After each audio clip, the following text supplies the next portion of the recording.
North east university বাংলাদেশে project work 2 কোর্সের জন্য ফেক নিউজ ডিটেক্টর এই ওয়েবসাইটটি ক্রিয়েট করেছি আমি রায়হান আজিজ চৌধুরী এবং আমার ফ্রেন্ড মুরাদুল ইসলাম পলাশ। আমাদের এই ওয়েবসাইটটির বেসিক ফিচারগুলোর মধ্যে হচ্ছে যে আমরা আমাদের ইউজাররা সাইড বারের মধ্যে তাদের রিসেন্ট কোয়েরিগুলো দেখতে পারবে। তারপরে হচ্ছে এই লিঙ্কগুলোর মধ্যে ক্লিক করলে তাদের হিস্ট্রিগুলো নিউজের সম্পূর্ণ হিস্ট্রিটা দেখতে পারবে।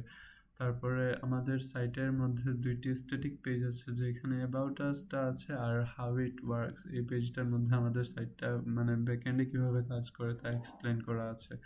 আমাদের সাইটের মধ্যে আমরা ইউজাররা চাইলে ডার্ক মোড টগল করে ইউজ করতে পারবে, অথবা চাইলে ওয়েবসাইটের ভাষা পরিবর্তন করে বাংলায় ইউজ করতে পারবে। আমাদের সাইটের মধ্যে আমরা মূলত 2 রকমভাবে নিউজ প্রেডিকশন করে থাকি। যে প্রথমে তো ইউজার ডাইরেক্টলি নিউজের লিঙ্ক দিতে পারবে, যেটা দিলে আমাদের ব্যাকএন্ড ওই লিঙ্ক থেকে ডাটা স্ক্রেপ করে নিয়ে আসে, তারপরে ওইটার উপর প্রেডিকশন করবে। যেটা হচ্ছে এরকম যে আমরা এই নিউজটা কপি করলাম, লিঙ্কটা কপি করলাম, লিঙ্কটা এখানে ইনসার্ট করলাম, তখন আমাদের ব্যাকএন্ড এই লিঙ্কটা থেকে নিউজ কন্টেন্ট ফেচ করে নিয়ে আসবে। ফেচ করে নিয়ে এসে তারপর ওই নিউজটার কন্টেন্টগুলো আমাদের মডেলকে পাস করবে, আর তখন আমাদের মডেল ওই কন্টেন্টের উপর প্রেডিকশন করবে।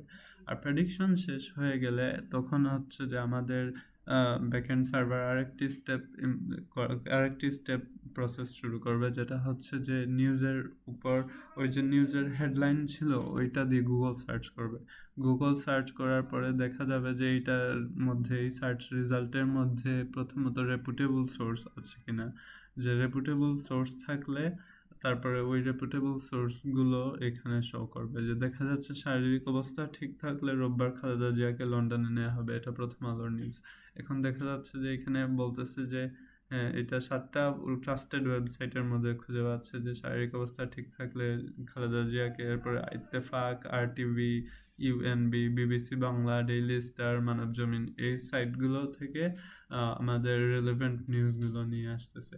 আর আমরা যদি একটা লিঙ্কে ক্লিক করি তখন দেখা যাচ্ছে যে আমাদেরকে ডাইরেক্টলি ওই ওয়েবসাইটটাতে নিয়ে যাচ্ছে, যে তা হচ্ছে রিসেন্ট নিউজগুলোর মধ্যে যেটা আছে ওইটা নিয়ে আসতে পারছে। তারপরে ওইটাতে ক্লিক করলে আমাদেরকে ওই লিঙ্কটাতে ওয়েবসাইটটাতে নিয়ে যাচ্ছে, নিউজ লিঙ্কে।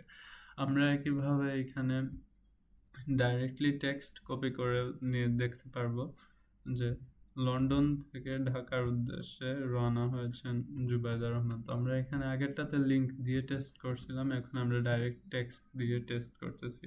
তো এখন আমাদের মডেলটা প্রেডিকশন চালাচ্ছে, যে প্রথমে প্রেডিকশন করবে, তারপরে গুগল সার্চ করে রেলেভেন্ট নিউজগুলো নিয়ে এসে এইখানে শো করবে। আর আমরা একইভাবে হচ্ছে যে ইংলিশ নিউজের ক্ষেত্রেও আমরা সেম প্রসেসটা ইউজ করতে পারবো, যে আমরা চাইলে লিঙ্ক দিতে পারবো, লিঙ্ক দিলে লিঙ্ক থেকে ডিটেকশন করবে। আর আগের নিউজটার রেজাল্ট চলে আসছে, যে এখানে বলতেছে ঢাকার পথে জুবাইদা রহমান বিভিন্ন সাইট থেকে রেলেভেন্ট নিউজগুলো নিয়ে আসতেছে এবং ঠিকভাবে প্রেডিক্ট করতেছে যে এইটা একটা ট্রু নিউজ। তারপর আমরা ইংলিশ নিউজের ইউআরএলটা দিলাম, এইটাও একই প্রসেসে। প্রথমে হচ্ছে লিঙ্ক থেকে কন্টেন্ট নিয়ে আসবে, কন্টেন্ট নিয়ে এসে কন্টেন্টের উপর মডেল প্রেডিকশন করবে। মডেলের প্রেডিকশন শেষ হয়ে গেলে তারপরে হচ্ছে গুগল সার্চ করে যতটা রেপুটেবল সোর্স থেকে লিঙ্ক পাবে ওইগুলো দেখাবে।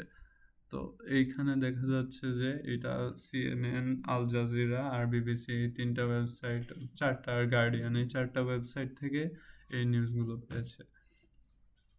আমরা একইভাবে চাইলে ফেক নিউজটাও টেস্ট করতে পারি। যে এখানে অনিয়ন হচ্ছে একটা ফেক নিউজ ওয়েবসাইট, তো এখান থেকে আমরা নিয়ে আসলাম একটা হেডলাইন, নিয়ে এসে এখানে ইনসার্ট করলাম। এখন দেখা যাবে যে এটা মডেলটা কারেক্টলি ডিটেক্ট করতে পারবে যে এটা হচ্ছে একটা ফেক নিউজ। আর এই ক্ষেত্রে হচ্ছে আমাদেরকে কোনো রেপুটেবল সোর্সের মধ্যে যেহেতু এই নিউজ নেই, তাই আমাদেরকে এটা শো করতেছে না। তো আশা করি আপনার আমাদের প্রজেক্টটি ভালো লাগবে। ধন্যবাদ।